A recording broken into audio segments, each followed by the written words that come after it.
আজ আমি কর্মফল সম্বন্ধে বলবো। ভাগ্য বা অদৃষ্ট বা কর্মফল আমাদের পূর্ব জন্মার্জিত সংস্কারের ফল। এই ভাগ্য পরিবর্তন করতে গেলে আত্মজ্ঞান, আত্মদর্শন এবং আত্মবোধ প্রয়োজন। এদিক থেকে ভাবতে গেলে ভাগ্য পরিবর্তন সম্ভব। ভাগ্যের পরিহাস থাকবে তো বটেই, কিন্তু ভাগ্যের আমূল পরিবর্তন সম্ভব না হলেও কিছু পরিমাণে প্রশমিত করা যায়। এর জন্য প্রয়োজন আত্মদর্শন। এই আত্মদর্শনের মাধ্যমেই দুর্ভাগ্যের বিপর্যয় থেকে রক্ষা হয়। আত্মদর্শন বললেই তো মানব সক্ষম হতে পারে না। আত্মদর্শন করা প্রারব্ধ অর্থাৎ অতীত থেকে লব্ধ সংস্কার, যার থেকে মানব সৌভাগ্য বা দুর্ভাগ্য লাভ করে। অতএব একমাত্র ধার্মিক ব্যক্তি, জ্ঞানী, অভিজ্ঞ জ্যোতিষী এর মার্গদর্শন করাতে পারে। সুতরাং ব্যক্তি ইচ্ছা করলেই তার ভাগ্যকে সে পরিবর্তন করতে পারে।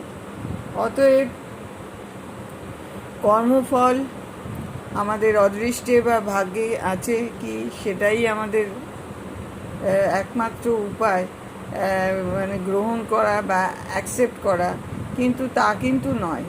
ভাগ্যকে পরিবর্তন করা সম্ভব হয়, কিন্তু ভাগ্য পরিবর্তন করলে কতগুলো প্রক্রিয়ার মধ্যে দিয়ে যেতে হয় এবং কতগুলি নিয়ম প্রথা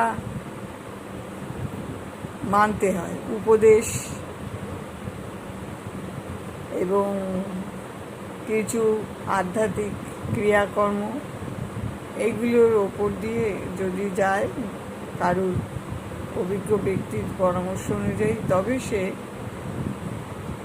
ভাগ্যকে তার আয়ত্তে আনতে পারে। অর্থাৎ ভাগ্য একেবারে আমূল পরিবর্তন হবে না, কিন্তু যে বিপর্যয়, যে করুণ কঠিন অবস্থা, সেটা থেকে শান্তি পাওয়া যায় এবং সে মানে জীবনের পথে অগ্রসর হতে পারে।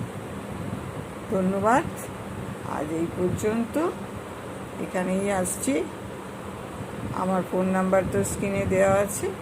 যদি সম্ভব হয়, আপনারা ইচ্ছা হয়, আপনারা যোগাযোগ করতে পারেন। ধন্যবাদ।